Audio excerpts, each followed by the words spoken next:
Hello les amis, c'est Mortal G, j'espère que vous allez bien. Un nouvel épisode des Maîtres de l'Univers Altaïa, l'épisode 13 avec Dantos, oui Dantos. Ah Dantos, quel personnage mythique, le Trap Joe, la mâchoire qui attrape en fait, le Trap, la mâchoire piège de Trap bien sûr. Voici Dantos dans sa version Filmation.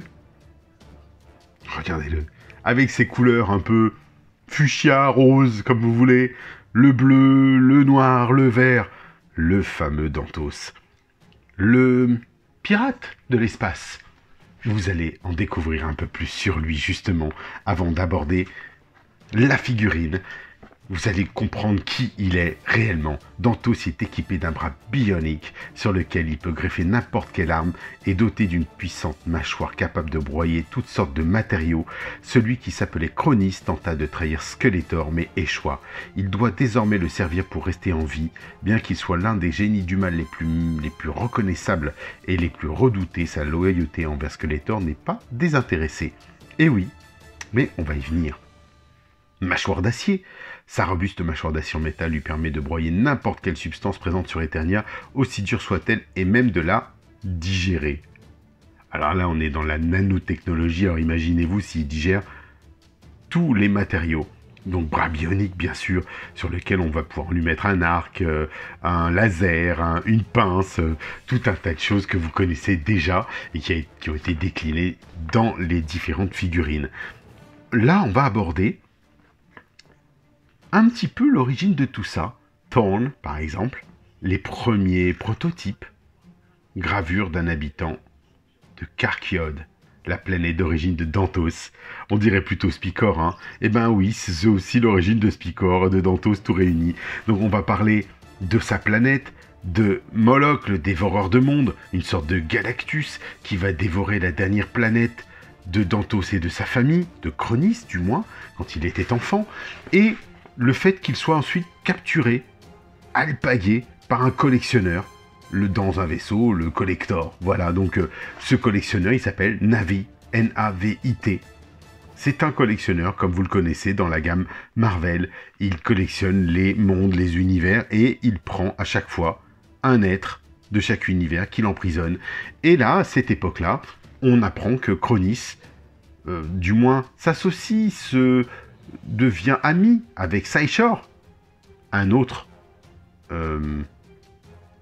personnage abandonné, un orphelin de son royaume et de son monde, qui plus tard, après moultes aventures, va devenir Psychop, et qui en veut à Dantos de l'avoir trahi, abandonné, et qui va le chercher, et donc ça sera badass. Ce personnage était une exclusivité Matty Collector dans le cadre des Classics, de la gamme des Maîtres de l'Univers Classics, faite par un créateur, justement pour fêter les 30 ans des Maîtres de l'Univers. Donc il y avait plusieurs personnages qui sont sortis cette année-là. Ici, on nous raconte l'histoire du passage de Chronis à Dantos. Ici, le Dantos que vous voyez, bien sûr, c'est celui du Château des Ombres, celui de la boîte du Château des Ombres dessiné par Rudy Obrero, le fameux Rudy Obrero qui a dessiné le premier Château des Ombres, entre autres, et aussi, voilà, le premier que vous voyez sur la boîte, et le tigre de combat et Musclor sur la boîte du tigre. Ici, on voit Skeletor dans Icons, où il se retrouve en combat avec Dantos, lui arrache, du moins avec Chronis, il lui brûle le visage, il lui arrache la mâchoire, le bras, tout, mais par un élan de générosité, il demande à Triclops du moins de le garder en vie et de remplacer toutes les parties amputées par des implants cybernétiques, et il va devenir le personnage que l'on connaît. Et il aura moultes aventures. Ici, on fera référence, par exemple, à de l'Eternium qu'il va consommer. Il va devenir très puissant, il va consommer pas mal de choses, il va tester, il va être un des ennemis de Musclor que nous allons bien sûr retrouver prochainement dans la gamme des Maîtres de l'Univers Origins, dans sa version mini-comics, bien sûr, avec une volonté, bien sûr, il absorbe le pouvoir de la graine stellaire et déchaîne la fureur sur Eternia. Donc la graine stellaire, c'est pour vous dire, celle dont le pouvoir de l'univers est fait, et dont Musclor va retirer une partie de son pouvoir. Voici un poster au centre d'un autre multivers, vous savez, les Infinity Wars. sorti en édition comics. On retrouve pas mal d'autres choses, des variantes, enfin ça c'est les variantes du moins de ces univers, c'est ce qu'il précise. Et là, alors là, très très belle surprise les amis, on va aborder les guerres d'Eternia 4, le traité des 3 tours. Le traité des 3 tours, qu'est-ce que c'est? C'est l'alliance des hommes serpents, de la Horde, du roi Grayskull bien sûr, et tout le monde à l'époque de Préternia. Regardez, et la décomposition de Préternia, telle qu'elle a été faite avant, lors de la sortie des tours. La protection du technovirus techno-organique qui va tuer progressivement les dinosaures. Là, c'est Zodak qui va les envoyer sur une autre dimension. On va parler du rôle de chacune des tours. La tour centrale, la tour de Grayskull, ce qu'on appelle chez nous la tour des ombres, puisqu'il faut savoir que le nom français du pack, c'est la tour des ombres. La tour centrale, c'est la tour du pouvoir. C'est la tour du pouvoir, oui. Et la tour vipère, qui est ici nommée la tour de la vipère, c'est la tour du serpent, de la montagne du château, la tour maléfique, pardon, en version française. Maintenant, la tour de la vipère fonctionne très très bien, bien sûr. Le sanctuaire de Hordak, on fait référence à une autre tour, mais ce n'est pas une tour, c'est un sanctuaire, parce que Hordak avait tout manigancé à l'avance, bien sûr. Tout est expliqué en détail ici, et vous voyez le dessin de la Horde, du dessin animé de 2002, fabuleux, vraiment fabuleux. Ici, Hordak, le sanctuaire, un lieu de magie noire où Skeletor est né. Et oui, et on va aborder toujours la bibliothèque de Skrullos, bien sûr, les véhicules et les armes des génies du mal. Alors, il n'y aura pas tout, c'est exhaustif, mais vous allez déjà voir le Collector, un des véhicules de Skeletor qu'on retrouve dans Filmation, qui est juste splendide, magnifique vaisseau, qui sillonne le ciel d'Eternia. On retrouve bien sûr un atelier de technologie à l'intérieur du château maléfique.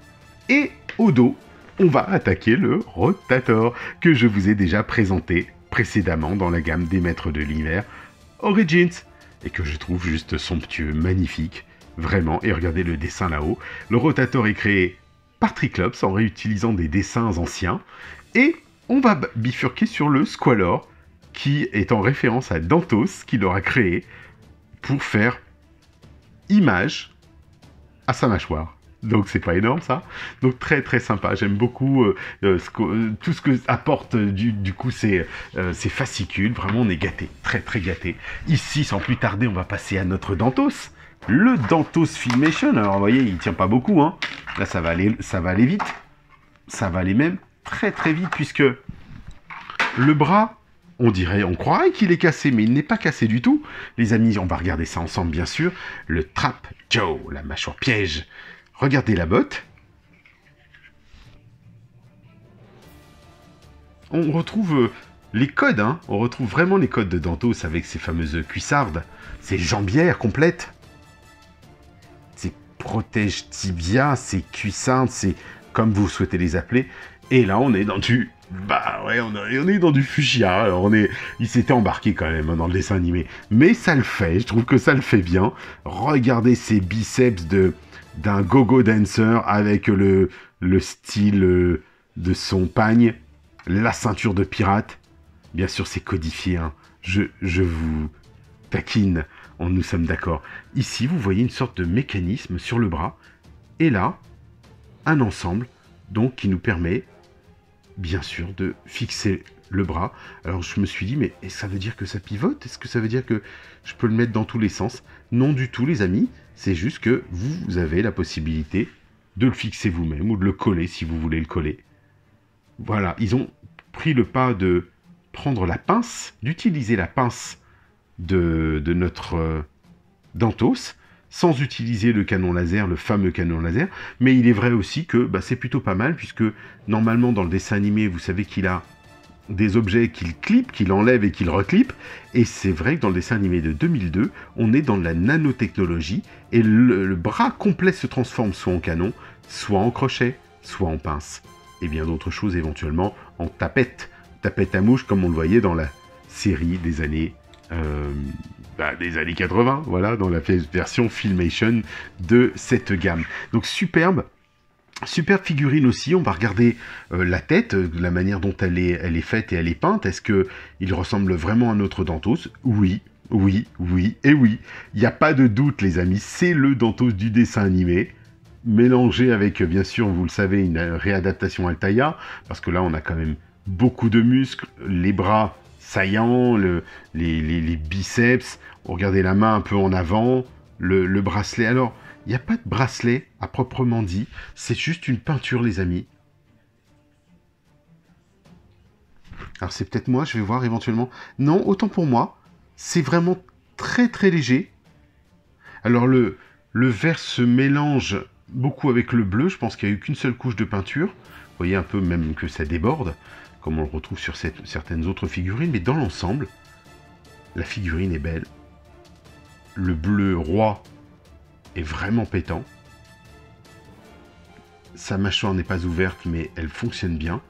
Et on a toujours ce petit... on va dire cette petite accroche au niveau ce crochet, ce hameçon qui normalement permet de passer un câble et de le faire défiler comme une tyrolienne à l'ancienne. Donc voici le dos de la figurine. Vous voyez ici une tache, pareil, tache de peinture peut-être, des taches de peinture, non pardon, peut-être même des taches de colle. On voit que le buste est collé effectivement, et donc ce sont des taches de colle. Alors ce n'est pas violent, c'est pas méchant, honnêtement, ça me perturbe pas. On voit encore un petit peu la peinture dépassée, mais ça passe bien. Ça passe bien. Je suis content de l'avoir, ce personnage, parce que Dantos, bien sûr, est un des bad guys qui caractérise vraiment cet univers. Le côté un peu robotisé, humanisé, le côté cyborg, qui fait toujours peur dans ces univers. Franchement, bah ça le fait. Ouais, ça le fait. Et ça ajoute un méchant de plus à la collection. Pour une fois, on avait pas mal de gentils. Donc vous avez vu que Zodak, il est à droite pour le moment. C'était juste pour uniformiser le tout, bien sûr. Mais on va regarder, en termes de taille, il pourrait se mettre à la chasse d'Orco. Mais ça commence à faire une très très belle collection, les amis. Hein. Qu'est-ce que vous en pensez, vous? Regardez ça. Tout le monde les uns à côté des autres. Zodak est en neutre. On va venir bien sûr compléter cette dernière gamme avec les ors que je vais vous présenter dans une prochaine édition. Et là pour l'heure, notre Dantos, bah, il en impose, il est carré quand même, il est balèze.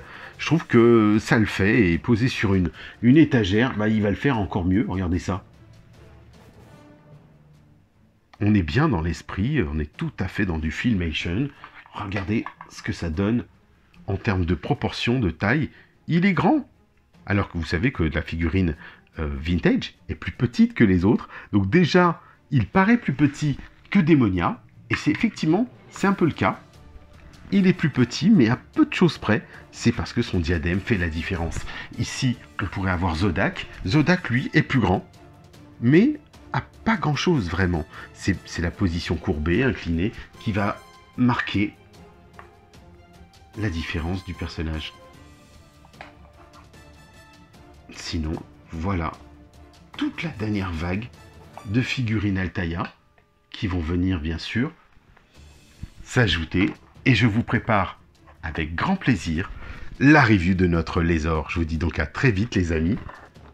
Pensez à liker et à vous abonner et on se retrouve très vite. Je vous dis bon voyage. Bye bye.